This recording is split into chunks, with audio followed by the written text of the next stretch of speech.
moustache en place, lunettes en place. Je crois que je suis fin prêt pour pouvoir vous expliquer tout ça.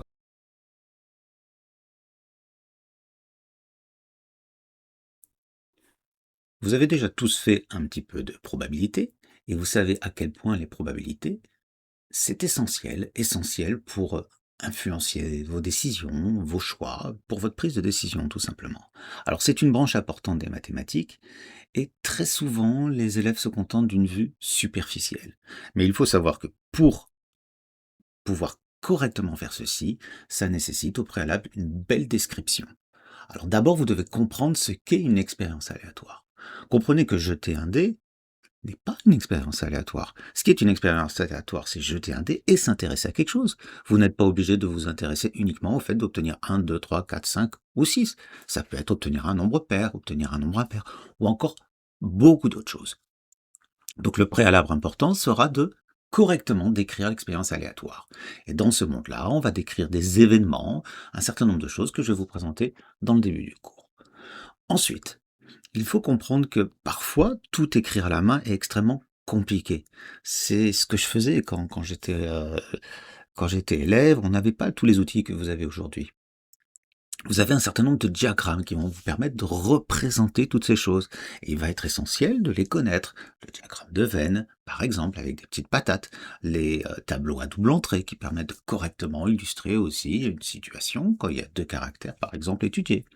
Vous avez aussi les arbres de probabilité. Donc toutes ces choses-là sont des données à connaître pour pouvoir correctement décrire ce que vous êtes en train de faire. Ensuite, il va falloir aussi savoir que vous êtes dans un monde pour l'instant en seconde relativement idéal. On est toujours basé sur l'équiprobabilité. Alors l'équiprobabilité, c'est quand bah, chaque issue a la même chance tout simplement d'apparaître. Alors nous allons voir d'autres choses encore. Nous allons parler dans ce chapitre de la notion de probabilité conditionnelle. Vous voyez, par exemple, je peux jeter toute une série de dés et je pourrais m'intéresser, mais quelle est la probabilité d'avoir un 6, sachant que le dé est rouge? Ou je pourrais aussi m'intéresser à autre chose. Quelle est la probabilité que le dé soit rouge, sachant que j'ai obtenu un 6? Donc ça, c'est une chose importante qu'on va voir aussi cette année. Pour conclure ce chapitre, nous allons étudier ce qu'on appelle la loi des grands nombres. Alors il faut savoir, je vous ai parlé tout à l'heure d'équiprobabilité, mais très souvent on ne sait pas à l'avance si nous sommes dans une situation d'équiprobabilité, on ne connaît absolument pas les probabilités. Alors ce qu'on pourrait faire par exemple pour voir si un dé est truqué, on pourrait lancer 100 dés, 1000 dés, 10 000 dés, 10 000 fois ce dé, ou lancer 10 000 dés donc qui sortent de la même usine et qui sont fabriqués de la même façon. Mais vous voyez bien que ceci, c'est extrêmement compliqué. Et on va étudier un résultat important qui nous dit que quand on lance un très grand nombre de fois un même dé par exemple, et ben la fréquence d'apparition de ce qu'on veut, par exemple 3, va se rapprocher de sa probabilité. Évidemment ceci, c'est bien compliqué, et donc aujourd'hui nous allons envisager des simulations informatiques qui vont nous permettre de faire ceci beaucoup plus rapidement. Voilà ce que nous allons faire dans ce chapitre. On se retrouve tout de suite dans le cours. Pour commencer ce chapitre, au travers de l'étude d'un exemple bien connu, nous allons mettre en place tout le vocabulaire essentiel qu'il faut connaître pour pouvoir faire des probabilités. Alors, on va tout simplement jeter un dé non truqué à 6 faces et on va tout simplement s'intéresser donc au numéro obtenu sur l'une des faces. Alors j'insiste bien, on note, je vous ai dit tout à l'heure que le fait de jeter un dé n'est pas une expérience aléatoire, il faut s'intéresser à quelque chose de précis. Donc lancer ce dé et noter le nombre figurant sur une de ces faces est donc une expérience dont on ne peut pas prévoir le résultat. Donc c'est une expérience qui est liée au hasard. Donc les résultats prévus sont 1, 2, 3, 4, 5 et 6. On dit qu'il s'agit d'une expérience aléatoire, c'est-à-dire une expérience liée au hasard pouvant conduire à plusieurs issues qu'on appelle des éventualités. Alors, toutes ces éventualités, nous allons les mettre dans un ensemble qui s'appelle l'univers. Alors, la lettre grecque qu'on utilise pour représenter ceci, c'est oméga majuscule. Et on va l'écrire comme ceci. Oméga égale l'ensemble, donc vous voyez, des accolades contenant donc ces 6 résultats. Ensuite, nous allons parler de la notion d'événement. Alors, qu'est-ce qu'on sait qu'un événement? Alors, petite anecdote, un événement, on peut l'écrire avec un accent aigu ici ou un accent grave. Donc j'ai eu un long débat une fois avec un prof de français, et finalement on est arrivé à la conclusion que les deux écritures existent. Donc on appelle événement toute partie de l'univers. Alors une éventualité petit oméga, oui, ça c'est la lettre petit oméga, appartient à l'univers grand oméga. Un événement grand A, lui, est inclus dans l'univers oméga. Par exemple, on peut considérer l'événement grand A obtenir un nombre pair. Vous voyez, on obtient 2, 4 et 6.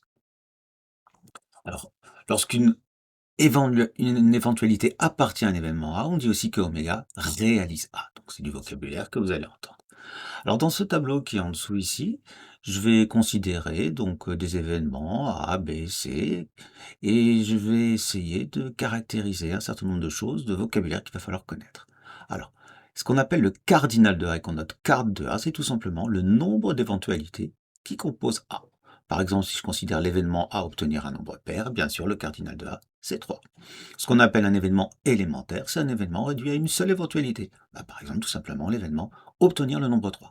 Alors, il faut savoir qu'un événement, généralement, on lui donne toujours comme écriture une lettre, 2 points, et on le caractérise comme ceci, entre guillemets.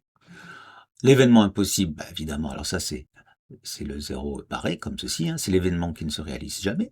Donc on peut l'imaginer, par exemple, l'événement C, obtenir un multiple de 3 inférieur ou égal à 2. C'est pas évident, évidemment, il y aurait 0, mais 0 n'est pas dans la liste des résultats.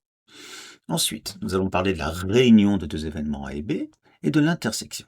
Alors ici, je vous ai fait un diagramme de Venn, je vous ai représenté un premier événement A, un premier événement B. Donc ce qu'on appelle la réunion de A et B, c'est ce qui est soit que dans A, soit que dans B, soit dans les deux. Donc ça serait toute cette partie qui est ici. Donc par exemple, si vous prenez E, l'événement obtenir un nombre moins égal à 4, on obtient 4, 5 et 6. L'événement F, obtenir un nombre impair, 1, 3, 5. Donc si on s'intéresse à l'événement E union F, c'est ce qui sera que dans E, que dans F et ce qui est dans les deux. Donc on obtient, en fait, c'est tout ce qui apparaît, c'est-à-dire 1, 3, 4, 5 et 6. L'intersection, c'est ce qui est à la fois dans l'un et dans l'autre. Donc c'est ce qui est ici et pas ailleurs. Donc si on regarde les deux événements que nous avions au-dessus, l'intersection, vous regardez, vous ne trouvez que 5. Alors attention, quand vous décrivez ceci, vous devez absolument mettre des accolades, car ce que vous obtenez, c'est un ensemble. On peut aussi parler d'événements disjoints ou incompatibles. On dira que deux événements sont disjoints ou incompatibles quand tout simplement l'intersection est vide. Et vous voyez que sur ce diagramme ici, c'est clair. Donc les événements E et B sont incompatibles. Je vous rappelle que E, c'était obtenir 4, 5 et 6, et B, c'est obtenir 3. On ne peut pas obtenir 3 et 4, 5 et 6 en même temps. Donc ce sont des événements incompatibles. L'intersection, c'est l'ensemble vide. Pour terminer cette description, nous allons parler des événements contraires ou complémentaires. Alors on va toujours noter comme ceci, B égale A bar. C'est simple, vous prenez par exemple obtenir un nombre pair, obtenir un nombre impair, c'est ce qu'on appelle les événements contraires, c'est-à-dire que l'intersection est vide et l'union fait tout l'univers. Donc on notera toujours ceci avec une barre au-dessus. Voilà. Pour l'instant, nous avons seulement décrit des expériences aléatoires, nous n'avons pas du tout encore parlé de probabilité. Alors, on va voir ce que c'est que définir une loi de probabilité sur un ensemble fini. On va considérer l'univers lié à une expérience aléatoire, constitué de oméga 1, oméga 2 jusqu'à oméga n. Donc, définir une loi de probabilité donc, sur cet univers, c'est associer à chacune de ces éventualités ici un nombre pi, positif ou nul, bien sûr, plus petit que 1, tel que la somme des pays, je vous rappelle ce signe qu'on a déjà vu en statistique, qui signifie la somme de i égale 1 n des pays, ou encore qu'on peut écrire comme ceci, et cette somme doit être égale à 1. Ensuite, on doit vérifier la propriété suivante, c'est que la probabilité d'un événement A, noté PA, c'est la somme des probabilités PI des éventualités qui constituent A. Donc, modéliser une expérience aléatoire, c'est tout simplement associer à cette expérience une loi de probabilité sur l'ensemble oméga des résultats possibles. Les conditions de l'expérience conduisent le plus souvent au choix du modèle. Vous savez très bien que quand vous jetez par exemple une pièce de monnaie non truquée, donc ce qu'on va associer à pile, c'est un demi, ce qu'on va associer à face, c'est un demi. Idem quand vous jetez un dé non truqué, on va associer à chacune des éventualités un sixième. Ça ne sera pas toujours aussi simple, on en reparlera. Donc, je vous ai déjà dit que la probabilité est bien sûr toujours comprise entre 0 et 1. Donc, quelques propriétés. Il faut savoir que la probabilité de l'événement certain, évidemment, c'est 1. La probabilité de l'événement impossible, évidemment, c'est 0. Si A est inclus dans B, vous voyez bien le signe utilisé, c'est le signe d'inclusion et pas le signe d'appartenance. Il y a moins d'éventualités qui réalisent A que B. Donc, on a bien sûr P de A inférieur ou égal à P de B. Alors, formule extrêmement importante que j'ai illustrée ici maintenant. P de A union B que vous voyez ici. Alors là, je vous ai représenté donc encore un diagramme de veine. Là, vous avez l'événement A, là, vous avez l'événement B. Donc quand je fais P de A union B, donc je peux dire que c'est d'abord tout P de A, plus P de B, mais vous voyez que j'ai compté ceci deux fois, et ceci c'est l'intersection. Voilà pourquoi P de A union B, c'est P de A plus P de B moins P de A inter B, formule extrêmement importante. Alors évidemment, si les événements sont incompatibles, c'est-à-dire que l'intersection est vide, ici, et P de A union B, c'est P de A plus P de B. Attention, ceci ne fonctionne que quand les événements sont incompatibles. Pour terminer, P de A bar, c'est 1 moins P de A. Alors, je vous rappelle que ces événements sont contraires, donc on n'est pas étonné de ce résultat. On peut le démontrer de la façon suivante. Vous savez que P de oméga, c'est P de A union A bar. Or, P de oméga, c'est 1. Et P de A union A bar, c'est P de A plus P de A bar moins P de A inter A bar. Mais bon, ceci étant nul, on en déduit bien la formule 1 égale P de A plus P de A bar. Et donc, P de A bar égale 1 moins P de A. J'ai déjà évoqué à de nombreuses reprises le cas particulier de l'équiprobabilité. Alors, c'est le modèle le plus commun, le plus naturel, mais c'est pas le modèle qui existe tout le temps, hein. Alors, lorsque tous les événements élémentaires d'un univers ont la même probabilité, on dit qu'il y a équiprobabilité. Et dans ce cas, si l'univers oméga est composé de n éventualités oméga, on n'aura que la probabilité PI de n'importe laquelle de ces éventualités, ça sera 1 sur cardinal de oméga. Je vous rappelle que cardinal de oméga, c'est le nombre d'issues qui constitue oméga. Par exemple, si vous êtes une trentaine, 30 élèves dans la classe, la probabilité que je choisisse un élève au hasard, suivant le modèle équiprobable, elle est de 1 sur 30, sachant que vous vous doutez bien que ce n'est jamais équiprobable dans la situation où je choisis un élève dans la classe. Donc, pour tout événement A, on aura P de A, c'est cardinal de A sur cardinal de oméga. Par exemple, la probabilité d'obtenir une fille dans la classe, tout simplement, de choisir une fille, c'est le nombre de filles sur le nombre d'élèves de la classe, qu'on peut résumer aussi comme ceci, nombre de cas favorables sur nombre de cas possibles. Alors, comment savoir que nous sommes dans une situation équiprobable? Alors souvent, si la situation ne l'est pas, c'est clairement indiqué dans l'énoncé. Sinon, les mots suivants vous permettent de conclure. Si on vous dit D parfait ou équilibré, boule indiscernable au toucher, toutes ces situations-là indiquent que nous sommes bien dans un modèle d'équiprobabilité. On peut parler aussi de dés non pipés, etc. Exemple, par exemple, avec un dé non truqué ou non pipé. Donc chacune des faces a la même chance d'être obtenue, il s'agit donc d'une situation d'équiprobabilité. Donc dans ce cas, c'est facile de faire la loi de probabilité, donc on résume ceci dans un tableau, on le fera très souvent. Donc vous voyez que les faces ici, je les ai numérotées, 1, 2, 3, 4, 5, 6, donc voilà les 6 éventualités, et pour chacune d'elles, la probabilité est de 1 sixième. Et donc la probabilité de l'événement A obtenir un nombre pair, c'est tout simplement, donc vous pouvez le faire de deux façons, soit vous cherchez c'est P de 2 plus P de 4 plus P de 6, donc ça fera 1 sixième plus 1 sixième plus 1 sixième égale 1 demi, mais vous pouvez aussi dire c'est cardinal de A, c'est-à-dire 3, sur cardinal de oméga, c'est-à-dire 6, on obtient aussi 1 demi. On va s'intéresser maintenant à la notion de probabilité conditionnelle. Alors je vous en ai parlé un petit peu en introduction. Imaginez que je jette des dés par exemple de plusieurs couleurs, des dés bleus, des dés rouges, etc. Et je pourrais me poser la question, quelle est la probabilité d'obtenir un 6 sachant que le dé est rouge? En fait c'est un peu comme si on se limitait que à ce qu'on obtient pour les dés rouges, c'est-à-dire qu'on se fiche du reste. Alors pour ceci il existe une formule et on le présente comme ceci. Donc on prend deux événements A et B, tels que P de B est différent de 0. Donc on appelle probabilité conditionnelle de A par rapport à B, ou on dit encore plus souvent probabilité de A sachant B. Le réel qu'on va noter comme ceci. P A, et vous mettez en indice ici B, défini par P de A inter B sur P de B. Alors cette formule, vous l'utiliserez beaucoup en première.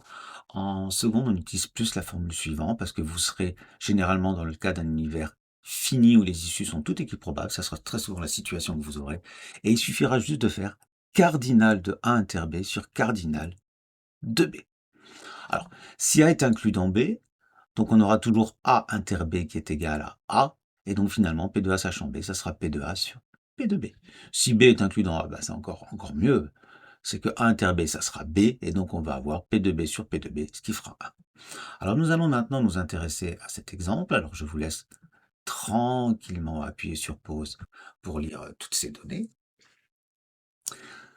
Voilà, on a 356 candidats au bac, 96 suivant la spécialité SVT, 256 élèves ont été admis à l'examen, et parmi eux, 64 ont suivi la spécialité SVT. Alors, un élève étant choisi au hasard parmi les candidats présentés par le lycée, on va noter A l'événement, l'élève a choisi la spécialité SVT, et B l'événement, l'élève a été reçu au bac. Alors si je m'intéresse maintenant à la probabilité P de A sachant B, donc ça sera P de A inter B sur P de B. Alors je vous ai dit que généralement on va se contenter d'utiliser cette formule, c'est-à-dire cardinal de A inter B, c'est-à-dire le nombre donc, de possibilités que nous avons pour avoir A inter B, et on voit dans l'énoncé que c'est 64 sur le cardinal de B, c'est-à-dire 256, ce qui fera un quart, et on obtient donc 0,25. Maintenant, donc on peut conclure, la probabilité que l'élève a suivi la spécialité SVT, vous voyez ici, sachant qu'il est reçu au bac, vous voyez ici, est donc égal à 0,25. Si maintenant j'avais voulu calculer P de B sachant A, donc on va procéder avec la même formule, mais attention, cette fois on divise par P de A, vous divisez toujours par ceci en fait. Vous voyez? Donc ça va faire cardinal de A inter B, qu'on connaît déjà, c'est 64 sur cardinal de A. Et cardinal de A, vous regardez dans l'énoncé, c'est pas compliqué, c'est ici, c'est 96. Et cette fois, on va obtenir 2 tiers. Donc la probabilité que l'élève soit reçu au bac, sachant qu'il a suivi la spécialité SVT, est donc 2 tiers. Alors vous voyez que c'est totalement différent, hein. En général, dans la plupart des situations, hein, donc, pour ainsi dire tout le temps, P de A sachant B est différent de P de B sachant A. Attention à ceci. Alors on a quelques petites propriétés sympathiques, hein. Il faut savoir que finalement une probabilité conditionnelle, ça suit les mêmes règles qu'une probabilité classique, hein. Donc le résultat sera toujours bien sûr compris entre 0 et 1, et vous aurez aussi P de A bar sachant B qui sera toujours égal à 1 moins P de A sachant B. Donc pour les meilleurs, je vous laisse appuyer sur pause, lire tranquillement donc cette démonstration. Je vous rappelle que c'est important pour ceux qui ont de l'ambition mathématique d'être capable de comprendre d'où viennent les résultats. Il est correctement posé ici. Donc appuyez sur pause et regardez ceci. Alors une petite propriété sympathique. Alors on a vu donc au-dessus donc la formule pour définir une probabilité conditionnelle, ça nous permet de définir ceci. P de A inter B, ça sera P de A fois P de B sachant A. Donc ça vient du fait que P de B sachant A, c'est P de A inter B sur P de A. Il suffit d'appliquer le produit en croix. Et si on utilise l'autre formule, on obtient aussi que P de A inter B, c'est P de B fois P de A sachant B. Alors on peut le retenir très facilement ceci. Donc P de A inter B, donc c'est d'abord la probabilité que A se réalise. On a déjà réalisé A. Donc fois la probabilité que B se réalise, sachant qu'on a déjà réalisé A. Vous pouvez aussi le lire dans l'autre sens, comme ceci. Je vous rappelle que A inter B, c'est aussi B inter A. Alors je vous donne un petit exemple pour illustrer ceci. Donc je vous laisse le lire, appuyez sur pause, rentrez tranquillement dans l'exemple. Voilà, je vais le lire pour vous maintenant. Donc une urne contient 3 boules bleues et 5 rouges, indiscernables au toucher. Donc ça veut dire que nous sommes dans une situation d'équiprobabilité. On tire au hasard une première boule de l'urne. Si elle est bleue, vous voyez, il se passe quelque chose qui va différencier suivant le contexte. Si elle est bleue, on la remet dans l'urne et on rajoute une autre boule bleue. Si elle est rouge, on ne la remet pas dans l'urne et on tire ensuite, au hasard, une seconde boule de l'urne.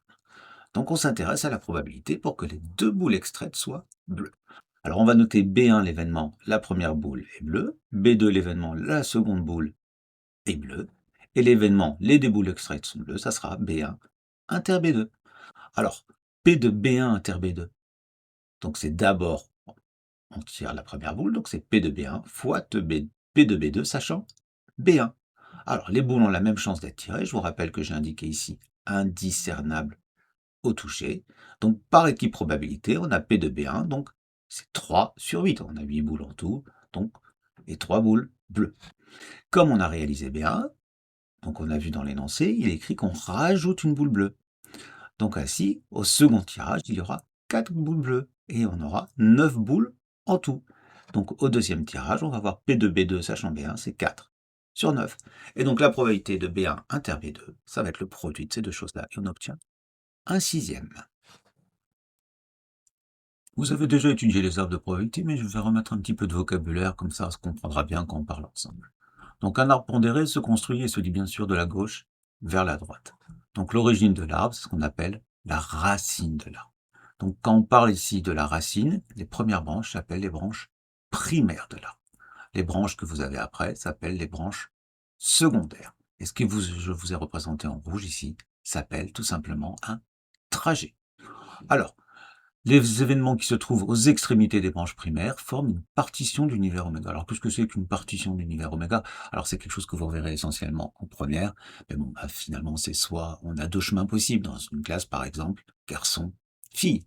Donc, l'union fait tout l'univers et les intersections sont vides. Le poids d'une branche primaire, donc ici, c'est tout simplement la probabilité de l'événement qui se trouve à son extrémité. Donc, par exemple, si vous êtes dans une classe, donc vous obtenez ici la probabilité d'avoir un garçon, la probabilité d'avoir une fille. Le poids d'une branche secondaire, ça sera une probabilité conditionnelle, ça sera la probabilité conditionnelle de l'événement qui se trouve à son extrémité, sachant que le trajet menant à son origine a été réalisé. On en reparlera en exercice, donc ici vous allez mettre des probabilités conditionnelles, tout dépendra de ce qui se passe avant. Donc si vous êtes ici, tout dépendra de ce qui s'est passé ici et ici, donc tout le trajet. Alors le poids ou la probabilité d'un trajet, c'est tout simplement le produit des branches, des poids des branches, le constituant. Donc si vous cherchez la probabilité de ce trajet, vous allez multiplier ce que vous avez ici par ce que vous avez ici, par ce que vous avez ici. Vous allez voir, c'est extrêmement pratique. Alors la somme des poids des branches primaires vaut toujours 1. La somme des poids des branches secondaires, issues d'un même niveau aussi, toujours 1. Alors je vous donne un petit exemple ici. Donc une ion contient 3 boules bleues et 2 boules rouges. Donc ce qui fait 5 boules en tout. On tire successivement et sans remise 2 boules de lure. Alors l'expérience aléatoire peut être décrite par la pondérée qui est ici. Donc on va noter BI, la IM boule est bleue. Donc plutôt que de dire on note B1, la première est bleue, B2, la deuxième est bleue, on le note comme ceci. Idem pour RI. Alors vous voyez qu'ici, je n'ai rien indiqué concernant l'équipe probabilité. Donc si on n'indique rien, c'est qu'il n'y a pas de doute. Hein. Souvent dans les exercices, ce sera comme ça. Donc on considère bien qu'on est dans une situation d'équipe probabilité. Donc ici, vous avez une partition de l'univers comme vous voyez. Donc au premier tirage, c'est soit la première boule donc est bleue, soit elle est rouge. Donc maintenant, on sait qu'on est dans une situation d'équiprobabilité, qu'il y a 3 boules bleues sur 5 boules, donc ça fait 3 cinquièmes, et ici évidemment c'est 2 cinquièmes. Donc maintenant on va s'intéresser au fait que la probabilité que la deuxième boule soit rouge, sachant que la première était bleue. Donc la première était bleue ici, donc ça veut dire qu'on a une boule bleue en moins, donc il reste 2 boules bleues sur 4 boules en tout, donc 2 sur 4, ça fait 1 demi. On en déduit donc facilement ceci. On raisonne exactement de la même façon qu'ici. Donc vous voyez, si on a déjà tiré une boule rouge, ça veut dire qu'il ne reste ici, par exemple, plus qu'une seule boule rouge sur 4. Et maintenant, si on s'intéresse à P de R1 inter B2, donc ça revient à s'intéresser à ce trajet qui est ici. Donc il suffit de multiplier ceci par ceci, ce qui donnera 3 dixièmes. Pour mettre en évidence la loi des grands nombres, on va aller un petit peu dans mes archives, et voilà un programme que j'ai écrit il y a bien longtemps, PHP. Donc vous avez le programme en dessous, vous pouvez le regarder pour ceux que ça amuse. Alors voilà, ça vous permet de voir qu'il existe bien d'autres langages de programmation que Python. Donc ce programme va simuler le fait de lancer un certain nombre de fois un dé, ici 100 fois, va compter le nombre de fois où le nombre 3 apparaît et va déterminer la fréquence. Vous voyez qu'ici, le nombre 3 est sorti 17 fois et la fréquence est 0,17. Je peux recommencer. Vous voyez, ça fluctue. Cette fois, le nombre 3 est sorti 16 fois et la fréquence est 0,16. Je vais augmenter le nombre de fois. Prenons 1000 lancés. Vous voyez qu'avec une simulation, ça va extrêmement vite. Donc cette fois, le nombre 3 est sorti 161 fois et la fréquence est de 0,161. Ça commence à se stabiliser visuellement. Tiens, continuons. Oh, et là, voilà, beaucoup de nombres. Et donc, cette fois, on obtient une fréquence de 0,1664. On voit que c'est largement en train de se stabiliser. Je peux recommencer avec un petit peu plus de nombres, si l'ordinateur souhaite bien le faire. Et on va voir le résultat qu'on obtient. Donc ici, j'ai fait 100 000 lancés. Et nous voyons, vous voyez, l'intérêt d'une simulation informatique. Oh, que c'est long, que c'est long, que c'est long, que c'est long. Il y en a des nombres. Et voilà, j'obtiens 0,1661. Et donc, ça permet de mettre en évidence un résultat extrêmement important. Donc, en probabilité, c'est ce qu'on appelle la loi des grands nombres. C'est-à-dire que quand on répète une expérience dans les mêmes conditions un très grand nombre de fois, la fréquence d'apparition de ce qu'on attend se rapproche de sa probabilité. Et comme ici, on sait que le dé est non truqué, on sait que la probabilité, elle est de 1 sixième. Et 1 sixième, c'est effectivement 0,1666 avec une infinité de 6 derrière la virgule. Nous terminons donc ce cours un petit peu long sur l'énoncé de la loi des grands nombres. Donc on constate que si l'on répète un grand nombre de fois une expérience donnée, les différentes fréquences d'apparition ont tendance à se stabiliser. Donc ce qui n'est parfois que théorique, car répéter une expérience aléatoire dans les mêmes conditions peut être parfois difficilement envisageable. Donc ce constat est un résultat mathématique appelé la loi des grands nombres. Alors il se démontre, mais vous n'allez jamais de la vie vous amuser à démontrer ceci, c'est absolument pour la plupart d'entre vous en dehors de vos compétences et ça le restera toujours. Une propriété. Donc pour une expérience donnée dans le modèle défini par une loi de probabilité, les distributions des fréquences calculées sur des séries de taille n se rapprochent de la loi de probabilité quand n devient très grand. Donc ça va nous permettre de comprendre la raison pour laquelle il y a à peu près autant d'hommes que de femmes sur Terre. Vous voyez très bien que la probabilité d'avoir par exemple un garçon ou une fille, elle est de 1,5. Donc comme sur Terre nous sommes extrêmement nombreux, plusieurs milliards, donc c'est suffisamment grand pour dire que finalement la fréquence d'apparition, la fréquence des garçons ou des filles, donc se rapproche de cette fameuse probabilité. Voilà, donc ce cours est terminé. Donc comme d'habitude, un cours ça s'apprend, un cours ça se comprend, un cours ça se relit, donc c'est une vidéo. Vous pouvez le faire autant de fois que vous voulez. Ouais, bon courage à tous.